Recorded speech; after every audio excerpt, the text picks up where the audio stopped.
There are some pro-NSA spying congressmen that have finally had enough, at least in some respects.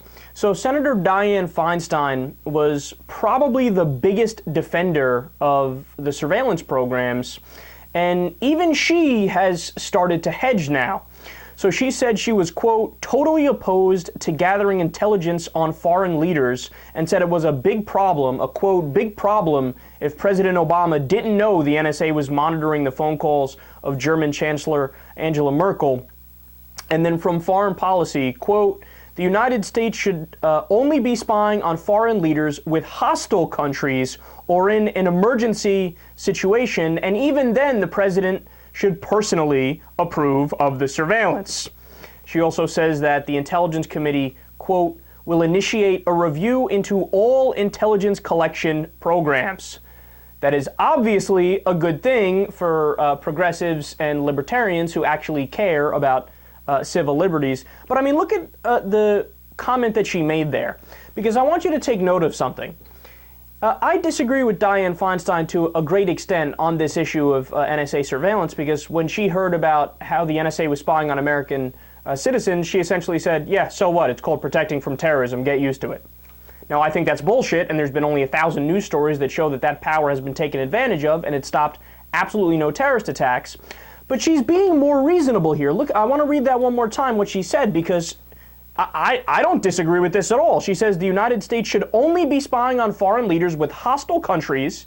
Check. I agree totally. That's the whole point of intelligence gathering. Or in an emergency, and even then the president should approve of the surveillance.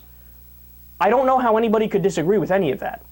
And look, the thing is, the Obama administration came out a few days ago and said, I didn't know they were spying on Angela Merkel. What are you talking about? And we were spying on Spain and France? Me? I don't know any of that. Now, of course, there's, the old idea of plausible deniability that's floating around, and the whole purpose of that is you don't tell the president some damning things about the way our government functions, because then he wouldn't even necessarily be lying in a press conference, for example, when he says, no, we are not doing X, whatever X may be in a given scenario. But do I believe it? I don't know. I don't know if I believe it that Obama didn't know about the spying. And to tell you the truth, what side do I lean towards? I lean towards thinking he did know and he's just trying to cover his ass now. But so she said the Intelligence Committee will review all the programs now, and that was sparked by these recent Snowden revelations, so good on Snowden again for doing this.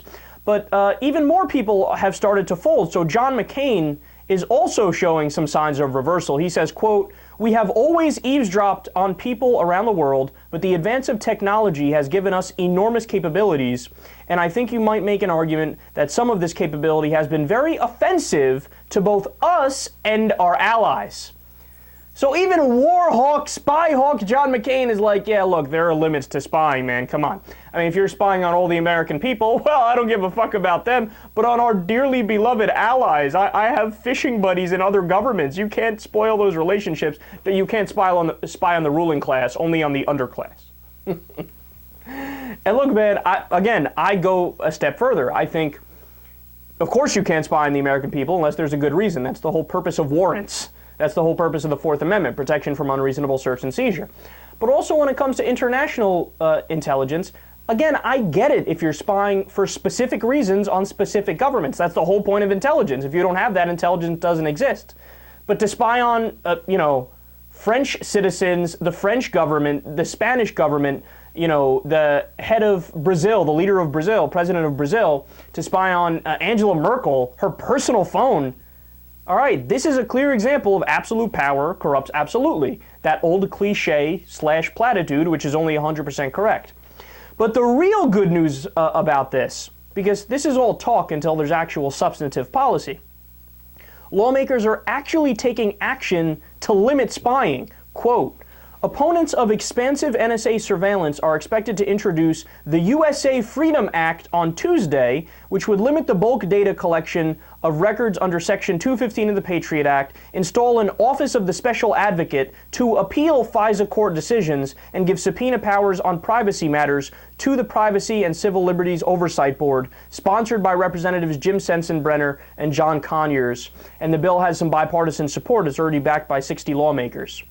But understand how big of a thing this is, and this is kind of like a turning point, you could say, because Jim Sensenbrenner, who again is sponsoring this bill, which is a fantastic bill that adds another layer of oversight and tries to protect civil liberties better than what we're doing now.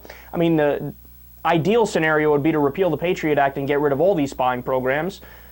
That would be the only thing that's actually constitutional. But this is a baby step in the right direction. I don't want to poo-poo it. But one of the co-authors, Jim Sensenbrenner, he was also a co-author of the Patriot Act. And this is the guy who wrote Section 215 of the Patriot Act, which is what's being used and perverted today to justify all these spying programs. So think about that. The guy who wrote the provision that allowed the spying in the first place is saying, number one, that's not what my fucking intention was, you're perverting my provision. And number two, okay, you want to play rough? Let me pass another bill then, and this is my new proposal, which essentially nullifies Section 215. So there.